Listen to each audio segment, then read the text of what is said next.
Яшәү рәвеше үзгә әйләнгән мәрхәмәтлелек, мохтаҗларга ярдәм кулы сузу кебек күренешләр яңа уку елы якынлашканда тагын да ачыграк күренә.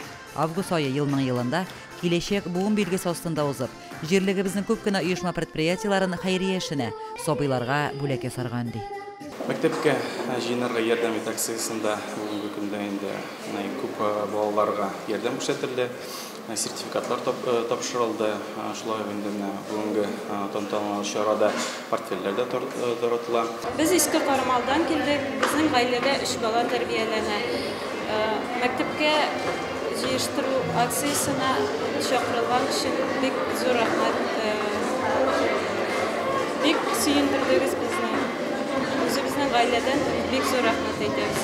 Бик күп еллар дәвамында безнең районда шушы мәктәпкә әзерләнергә ярдәм акциясе үткәрелә. Һәм инде безнең сәнгать мәктәбе коллективы да бик теләп бу акциягә катнашабыз.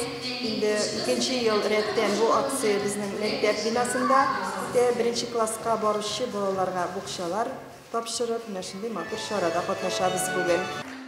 1нче сыйныфка укырга керүче 20 балага тантаналы шартларда мәктәп кирәк-яраклары тутырылган букчалар тапшырылды.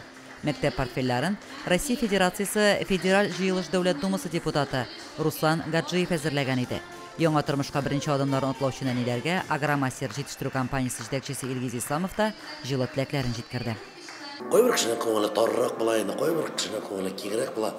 Кайбер кеше булмаса да булышар. Кайбер кешенең күп булганда да нигә мин булышырга тиеш ди. Булышаласың икән, булышырга кирәк. Bizde aytene күп вакыт әйтәләр, эшләсен. Әллә ни кешеләр бар. Әллә ни русча әйтмешчә жизненный ситуациялар бар. Ул бәләкәй баланың бетаның гаебе юк инде. Районның оешма предприятие коллективлары, игәнәчеләр, депутатлар быел да бу күркәм гадәтне хуплап, 150-дән артык балага ярдәм күрсәтте. Хәйрия эшендә зур активлык күрсәткән оешма предприятие коллективлары һәм аларның җитәкчеләренә район башлыгының рәхмәт хатлары тапшырылды. Класс балалары өчен анда барган шундый матур портфельләр тотып, матур итеп әзерләнеп 1нче класска бару ул гомер буена исендә кала торган әйбер. Мөселмәндә бер генә кешедә ничектер үзен шит итеп инде кимсетелгән тирәптәгә тиеш түгел.